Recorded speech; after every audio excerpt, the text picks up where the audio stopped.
Hello friends, welcome to Telugu audio story. మీరు కనుక ఛానల్ని ఫస్ట్ టైం చూస్తున్నట్లయితే ఛానల్ సబ్స్క్రైబ్ చేయండి, లైక్ చేయండి. అలాగే ఈ స్టోరీపై మీ వాల్యుబుల్ ఒపీనియన్ని కమెంట్ రూపంలో తెలియజేయండి. ఇక కథలోకి వెళ్దామా? నా రావణ్ లింక్ డిస్క్రిప్షన్లో ఇచ్చాను, అక్కడ చూసి ఫాలో చేయండి. పైకి చేరి రెండు చేతులతో సహస్ర ముఖం పట్టుకొని తన కళ్ళలోకి చూస్తూ, ఏ టైంలో చెప్పకూడదు, బట్ సారీ, అనుభవం ఉన్నదే అయినా నీ అందం ముందు కంట్రోల్ తప్పాను. నాకే ఏదోలా ఉంది, ఎంత వైల్డ్గా రియాక్ట్ అయ్యాను అంటున్న అతని మాటల్లోని మరొక అర్థం వెతకకుండా చెంపను చిన్నగా చరిచి, నచ్చింది, నువ్వు నీ ఫీలింగ్స్ చాలా నచ్చాయి అని కమిలిపోయిన మొహంతో తన ఇష్టాన్ని తెలిపింది. నీరసంగా వినిపిస్తున్న తన గొంతుకి టవల్ కట్టుకుని రాజ్ బెడ్ దిగితే గుండెల వరకు దుప్పటి కవర్ చేసుకుంటూ అతన్ని చూస్తోంది సహస్ర. 2 నిమిషాలకి జ్యూస్ గ్లాస్తో వచ్చిన రాజ్ని చూసి లేచి కూర్చుని తన చేతిలో జ్యూస్ పెట్టి సహస్ర ఒడిలోకి చేరాడు. అందుకున్న గ్లాస్ కింద పెట్టి అతని తలలోకి వేళ్లు చేర్చి, నిద్రొస్తోందా అని లాలనగా అడిగితే, టేస్ట్ చేపించి తప్పించుకుందాం అనుకుంటున్నావా అంటూ తల ఎత్తి చూసిన బాబు కళ్ళలో అంతులేని దాహం. ఎనర్జీ కోసం బ్రేక్ ఇచ్చాను, నీలో ఎనర్జీ నింపి నా ఆకలి తీర్చుకుంటాను అంటున్న రాజ్ గొంతులోని స్థిరత్వానికి కళ్ళల్లో బెదురు నింపి, మళ్ళీనా అని విస్తుపోతూ అడిగింది సహస్ర. మళ్ళీనా ఏంటే, అసలు పూర్తి చేసింది ఎక్కడా, మొదలు పెట్టిందే ఇప్పుడు. రోజు లెక్కలు పెట్టుకుంటూ నీ వెంట తిప్పుకున్నావు. ఫుల్ బ్యాటింగ్ చేయకుండానే వికెట్ పడితే ప్రాబ్లం అవుతుందని బ్రేక్ ఇచ్చాను అంటూ కింద పెట్టిన జ్యూస్ గ్లాస్ అందుకొని తన చేతిలో పెట్టాడు. అయ్యగారి హాట్ హాట్ ఫీలింగ్స్ కి చల్లటి జ్యూస్ పట్టుకున్న చేయి వణుకుతూ ఉంటే 2 చేతులతో సపోర్ట్గా పట్టుకొని, నువ్వు ఇలా భయపెడితే నేను ఊరుకోను, అసలు నువ్వు వద్దన్నావు అంటూ ఏడుపు మొహం వేస్తే, ఇలా నువ్వు బ్రేకులు వేస్తావనే వద్దన్నాను. రేపు మార్నింగ్ వరకు వద్దులే కానీ నైట్ వరకు సపోర్ట్ చేయవే, చాలా టేస్ట్గా ఉన్నావు, మరొక రౌండ్ స్మూత్గా ఆరగిస్తాను అని అంటుంటే, నిమిషాల ముందు వరకు బాడీ మొత్తం యాపిల్ పండులా నమిలి మింగేసిన బాబు హై వోల్టేజ్ ఫీలింగ్స్ తలుచుకోగానే ఒంటి నిండా ఇష్టంగా వేసిన పంచర్లు, పెదవి సంతకాలు మనసులో తరిమి చూసుకుంటూ, నువ్వు అబద్ధం చెప్తున్నావు అంది మూతి బిగించి. ఆ బిగింపులోని తమ్మకానికి తన్మయత్వానికి రాజ్ పెదవుల మీద అల్లరి నవ్వు. నీకు ఆల్రెడీ చెప్పా, ఇది నేను కాదు, నీ లిప్స్లో ఏదో మ్యాజిక్ ఉందే, వాటిని టేస్ట్ చేశాక నాకు నువ్వెక్కించిన డ్రగ్ నన్ను ఇలా తయారు చేసింది. ఇప్పుడు నీ బాడీ దాన్ని డబల్ చేసింది. స్లిమ్గా ఉన్నావు, భరిస్తానని భారీ డైలాగులు కొట్టావు కదా అన్న రాజ్ ఎత్తి పొడుపులకి హంసపాప ముఖం అష్టవంకర్లు తిరుగుతూ ఉంటే, నా కోరిక తీరే వరకు నీ సొగసును ఫీడ్ చేయాల్సిన రెస్పాన్సిబిలిటీ నీదే అంటూ వణుకుతున్న తన హ్యాండ్స్లోని జ్యూస్ గ్లాస్ని లిప్స్ దగ్గరికి తెచ్చి బాతుగుడ్లతో భయంగా చూస్తున్న తనతో, నువ్వు తెచ్చిపెట్టిన ఈ రోగాన్ని తగ్గించే బాధ్యత కూడా నీదే. బీ స్ట్రాంగ్ హంస, ఇప్పటి వరకు నన్ను పెట్టిన హింసకు దిస్ ఈజ్ మై రివెంజ్ అని చెప్పి జ్యూస్ పడుతూ ఉంటే లాగాను నేరుగా మింగుతున్న ఫీలింగ్తో పాదాల నుంచి హంస పాప బాడీ వేడెక్కి వణికిపోతోంది. ఇక ఇండియాలో ఒకసారి యామిని అత్త ఇంటికి వెళ్తే నిప్పులు తిన్న కోతిలాగా అందరి మీద అరుస్తూ చివాట్లు పెడుతోంది యామిని. వంటి చేత్తో ఇండియాకి తిరిగి వచ్చిన మంగళ్ పాండే తిరిగి ఆ పక్కకు వచ్చింది కూడా లేదు. నేరుగా నరకాన్ని రుచి చూపించిన రాజ్ చెంత ఉన్న సహస్రం తలుచుకోవడానికి కూడా భయపడుతున్నాడు. మంగళ్ పాండే అడ్రస్ తెలియకపోవడంతో వాడి కోసం పంపిన తన మనుషులను చీవాట్లు పెడుతోంది యామిని పండిట్. ఇల్లంతా దద్దరిల్లుతున్న యామిని అరుపులకి చికాకుగా ఇంట్లోకి అడుగు పెట్టాడు ముఖేష్. మమ్మీ, ఈ ఈడియట్స్ ని అరిచి నువ్వు బీపీ తెచ్చుకోకు అంటూ అందర్నీ చంపేసేలా చూస్తూ బయటకి పొమ్మనడంతో వెళ్ళిపోయారు. వాడికి ఎంత ధైర్యం, మన సొమ్ము తిని మనకే సున్నం ముట్లు పెట్టాడు. అసలు ఏం జరిగిందో కూడా చెప్పకుండా నాటకాలు ఆడుతున్నాడు. కనీసం ఫోన్ కూడా తీయడం లేదు అని నోటికొచ్చినట్టు తిడుతోంది యామిని. ఆ కుక్క ఎక్కడున్నాడో నాకు తెలుసు, వాడి సంగతి నేను చూసుకుంటా. అన్నిటికీ వాడి మీద డిపెండ్ అవడంతో వాడికి కొమ్ములు మొలిచాయి. వాడు కాకపోతే వాడు బాబు లాంటి లాయర్ని పెట్టుకుందాం అని సీరియస్గా చెప్పిన కొడుకు మాటలకు శాంతించింది యామిని. వాడి సంగతి నేను చూసుకుంటా, నువ్వు రిలాక్స్డ్గా ఉండు మమ్మీ అని తల్లికి నచ్చ చెప్పిన ముఖేష్ తన డమ్మీ బ్యాచ్ని వేసుకుని మంగళం కోసం పోయాడు. రాజ్ తిరిగి సిటీలోకి వచ్చాక తన ప్రాణాలు తనకి దూరం అవుతాయన్న భయంతో కట్టుకున్న భార్యని ముందుగా సిటీ దాటించి ఉంచుకున్న దాన్ని ఇంట్లో ఉండి పడక గది దాటకుండా ఆస్తిపాస్తి వ్యవహారాలన్నీ చక్కబెట్టుకుంటున్న మంగళం తర్వాత పథకం రాజు వచ్చేలోపు సరిగ్గా ఉన్న సింగిల్ హ్యాండ్తో ప్రాణాలు పోకుండా పారిపోవడం. ఊహించిన విధంగా ముఖేష్ అక్కడికి రావడమే. నేను లేను, రాలేదు, ఇక మీదట రాను అని చెప్పి పంపించి అంటూ ఆమెను బయటకు తోసి వాడు బాత్రూంలోకి దూరాడు. మంగళం నక్క బుద్ధులు తెలిసిన ముఖేష్ ఆవిడ చెప్పింది విని స్ట్రాంగ్ కాఫీ పట్టుకునిరా అని ఆర్డర్ వేసి తన మనుషుల్ని బెడ్రూమ్లోకి పంపాడు మంగళాన్ని లాక్కురమ్మని. కాఫీ కోసం కిచెన్లోకి వచ్చిన ఈ ఆడ మనిషి అట్నుంచటే వెనక డోర్ గుండా వీధి దారి పట్టేస్తే బాత్రూమ్ తలుపులు బద్దలు కొట్టి బయటకు లాక్కొచ్చిన మంగళం చంపలు పగలు కొట్టిన ముఖేష్, లక్షలు ఇన్వెస్ట్ చేశా, నిన్ను నమ్మి నాటకాలు ఆడుతున్నవరా నా దగ్గర అంటూ గొంతు పట్టుకుంటే సింగిల్ హ్యాండ్తో ముఖేష్ చేతిని పీకేస్తూ, చావాలని ఆశ ఉంటేనే ఆ రాక్షసుడికి ఎదురు వెళ్ళండి అన్నాడు బలాన్నంతా కూడగట్టుకొని. హెచ్చరిస్తున్న వాడి ఉద్రేగానికి ఇంకొకటి పీకి, నన్ను భయపెట్టాలని ట్రై చేయకు, అసలు ఏం జరిగింది, వాడు ఒక్కసారిగా ఎందుకు అంత ఫేమస్ అయ్యాడు, సహస్ర ఎక్కడుంది అని మంగళం చెప్పింది అర్థం చేసుకోలేని మూర్ఖత్వంతో ప్రశ్నించాడు ముఖేష్. ఇక తప్పించుకోవడానికి లేని తన సిచ్యువేషన్కి తనకి తెలిసింది చెప్పి పిల్లనిచ్చిన మామని జైలుకు పంపిన రాజ్ గురించి, ఇంకా తనతో ఉన్న నీ భార్య గురించి ఫుల్ డీటెయిల్స్ కావాలంటే ప్రస్తుతం జైల్లో ఉన్న యోగేందర్ని కలవండి, మీరు నన్ను తీసి పడేస్తున్నారని ముందు వెనుక చూసుకోకుండా వెళ్ళి ఇదిగో ఇలా వచ్చాను అని పోగొట్టుకున్న తన చేతిని చూపించి ఆ క్షణం రాజ్లో తను చూసిన మరొక సైకో గురించి చెప్తూ ఉంటే తెలియకుండానే భయం ఆవహించింది ముఖేష్కి.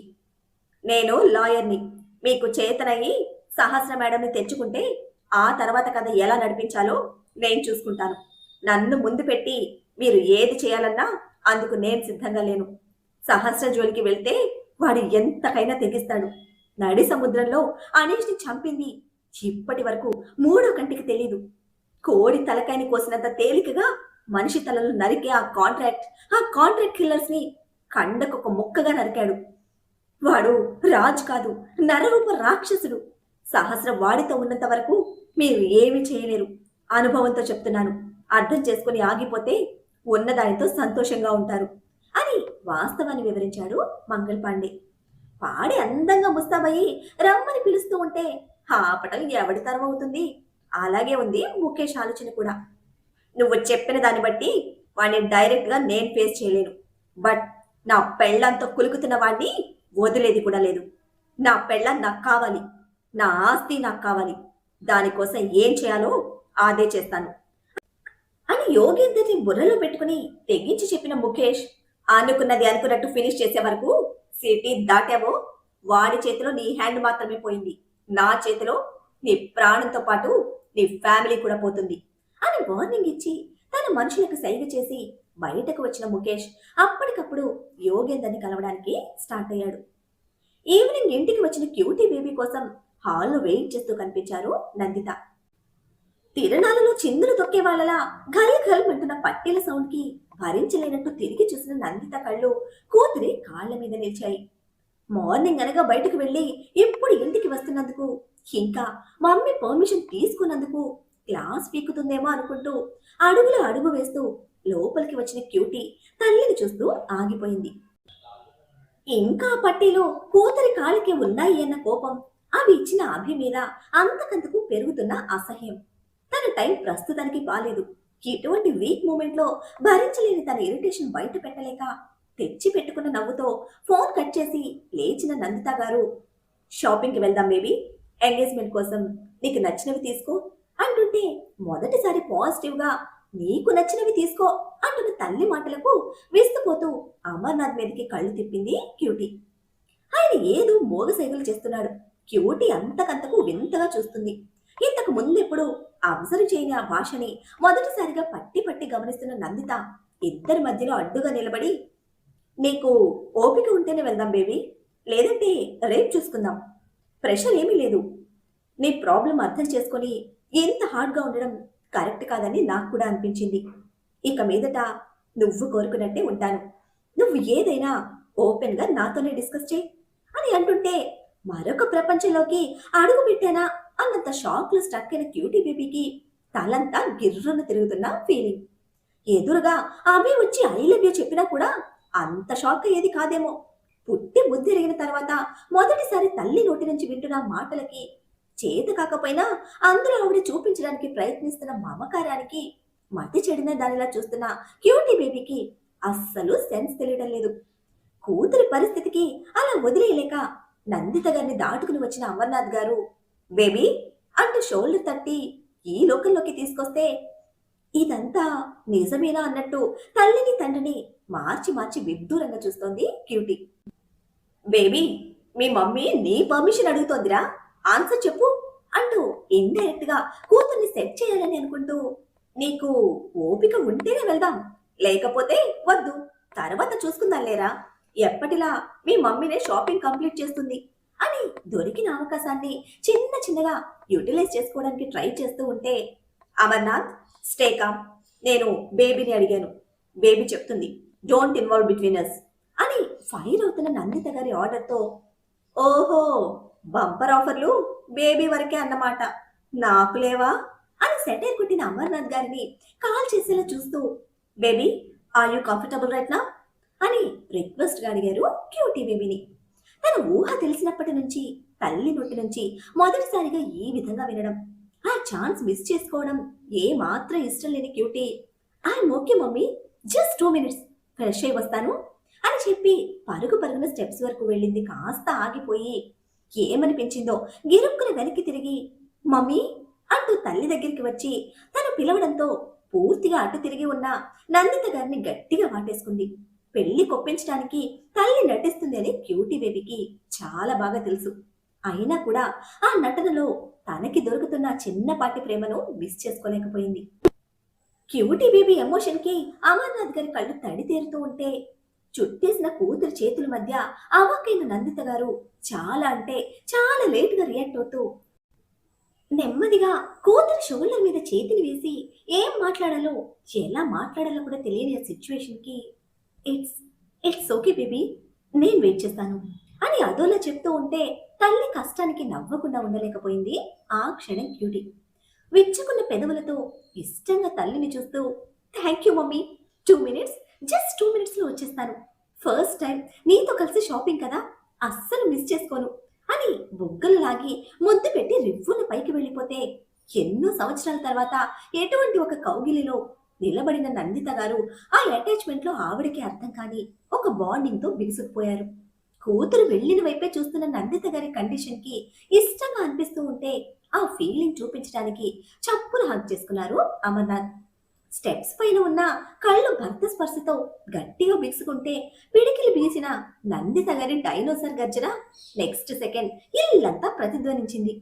సారీ సారీ అంటూ భార్యను వదిలి బయటకు పరిగెత్తిన అమర్నాథ్ గారు గట్టి గట్టిగా ఊపిరి తీసుకుంటూ భుజం చర్చుకొని, నువ్వు మగాడివిరా బుజ్జి, అప్పుడప్పుడు ఈ విషయాన్ని మైండ్ లో పెట్టుకో అంటూ చేసిన వీరోచిత కార్యానికి ఆయనే అభినందించుకుంటున్నారు.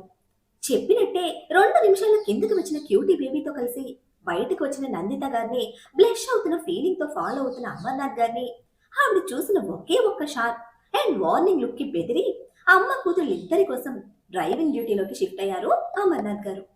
బ్యాక్ సీట్ లో తల్లి పక్కన కూర్చున్న క్యూటీ బేబీ మాత్రం పసిపిల్ల పట్టుకున్నట్టు 2 చేతులతో తల్లి చేతిని బిగించి పట్టుకుని తన కాళ్ల మీద పెట్టుకుంది.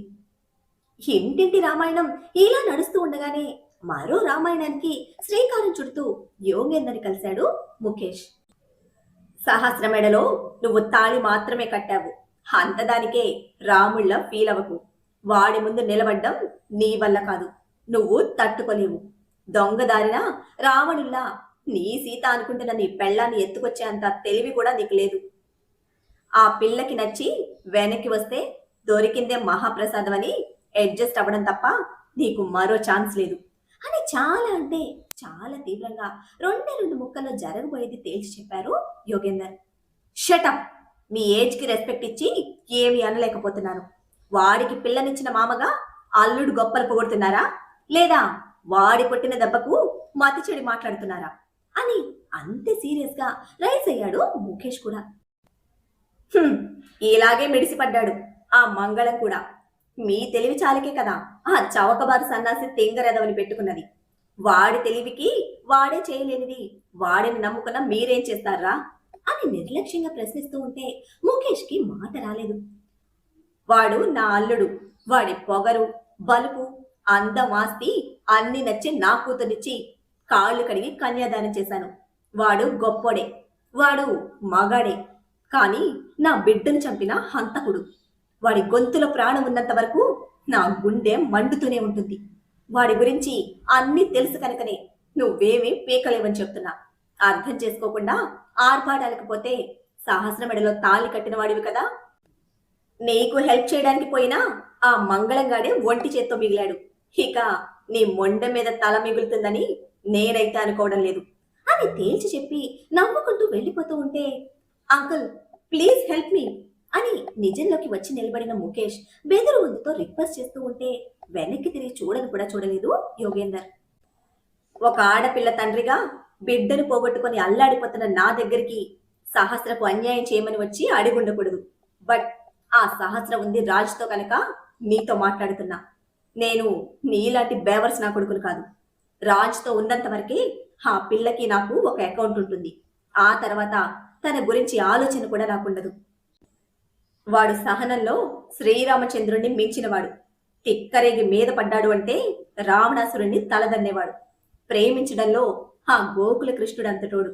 భార్య భార్య అని వెంపర్లాడుతున్న నీకు కావాల్సింది సహస్ర కాదు, తన వెనకున్న ఆస్తి. ఇన్ని సద్గుణాలున్నా ఆ చెత్తనాల్లుడు ఎలాగో చచ్చేవాడే. నీ మంచి కోసమే చెప్తున్నా, అవకాశం కోసం వెయిట్ చేయి అని ముఖేష్ మీద జాలితో అడ్వైస్ చేసి వెళ్ళిపోయారు యోగేందర్.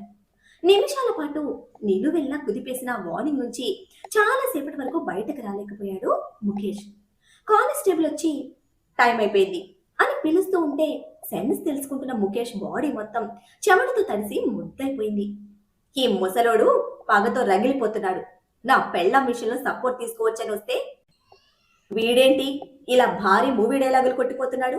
కూతురు చావుతో మతి తప్పిన వీడు నాకెందుకు పనికిరాడు అని లేట్గా రియలైజ్ అయిన ముఖేష్ చెమటతో చికాగ్గా అనిపిస్తున్న కోట్ విప్పి భుజం మీద వేసుకుని అనవసరంగా వీడి దగ్గరికి వచ్చి నా టైం వేస్ట్ చేసుకున్నాను అని ఇరిటేట్ అవుతూ కర్చీఫ్తో ముఖం తుడుచుకుంటూ బయటకు వచ్చి కారెక్కాడు. ఎన్ని సద్గుణాలు ఉన్నా వాడు మనిషేగా, వాడికి వీక్ పాయింట్ ఉంటుందిగా. వాడు ఫుల్గా ఎంజాయ్ చేసి వదిలేశాక ఆ సహస్రం తెచ్చుకొని నేనే చేస్తాను. వాడికి డబ్బాలు కొట్టే ఇటువంటి డమ్మిగాలతో నాకు అవసరం లేదు. నా పని నేనే చేసుకుంటాను అని వీరావేశంతో సంకల్పించుకున్న ఈ ముఖేష్ గారికి అసలు సినిమా తెలియడం లేదు. అనుభవించడానికి అందమైన ఆడది కావాలి, నొప్పి తెలియకుండా సుఖంగా బతకడానికి తన వెనకున్న ఆస్తి కావాలి అని విచక్షణ మరిచి వెంపర్లాడే ముఖేష్ లాంటి చిత్తకర్తె కుక్కలకి యోగేందర్ చెప్పే భారీ డైలాగులతో బుద్ధెందుకు వస్తుంది? చెప్పాల్సిన వాడు చెప్పే విధంగా చెప్తే సరిగ్గా సెట్ అవుతాయి కొన్ని బుర్ర తక్కువ తప్పుడు బుద్ధులు. అందరినీ కవర్ చేసుకుని మళ్ళీ మనం బాలికి రిటర్న్ వెళ్తే జ్యూస్ కంప్లీట్ చేసి గ్లాస్ పక్కన పెట్టిన సహస్రని చూస్తూ గుడ్ అని మెచ్చుకుంటూ సహస్ర మెడపట్టి దగ్గరికి తెచ్చుకొని తన పెదవులు కంటిన పండ్ల రసాన్ని స్మూత్ గా పెదవులతో లిక్చేశాడు రాజ్. అయ్యగారి చిలిపి అల్లరికి సమ్మోహనంగా నవ్వుతూ ఫోర్ హెడ్ మీద కిస్ చేసింది సహస్ర. ఏ ఫ్రూట్స్ ఫ్లేవర్ కన్నా నీ లిప్స్ ఫ్లేవర్ చాలా టేస్టీగా ఉంటుంది అంటూ వెనక్కి వెళ్తున్న తనతో పాటు పైకి లేచిన రాజ్ దుప్పటితో సహా హంసపాపని ఒడిలోకి తీసుకుని ఇద్దరి పెదవులు ముడివేశాడు. మరి బాబు చెప్పినట్టు మరో ప్రణయ యుద్ధానికి అలుపు లేక సన్నద్ధమవుతున్నాడా మన బలుపు బాబు? హా, బాబు కలిపెందుకుంటుంది? బాబు కొట్టే చిలక్ కొట్టుడికి మన హంస పాపకే కదా హాయి గొలిపే హింస. జరిగిన పెళ్లి చాలక బాబు చేతిలో పెళ్లికి తొందరపడుతున్న ముఖేష్ కి మన బాబు చేతిలో బ్యాండ్ బాజా బారాతేనా? క్యూటీ బేబీని సెట్ చేయాలని చూస్తున్న నందిత యాక్టింగ్ ని క్యూటీ నిజం చేసి వచ్చే కెనడా పెళ్లి కొడుక్కి రిటర్న్ టికెట్ బుక్ చేస్తుందా? చూద్దాం. విధి ఆడుతున్న ఈ దొంగాటలో ఎవరికి సొంతమై గెలుస్తారో, బంధమై నిలుస్తారో చూడాలంటే ఫాలో అయిపోండి మరి. అలానే ఈ ఎపిసోడ్ని లైక్ చేయడం మాత్రం మర్చిపోకండి. Bye friends.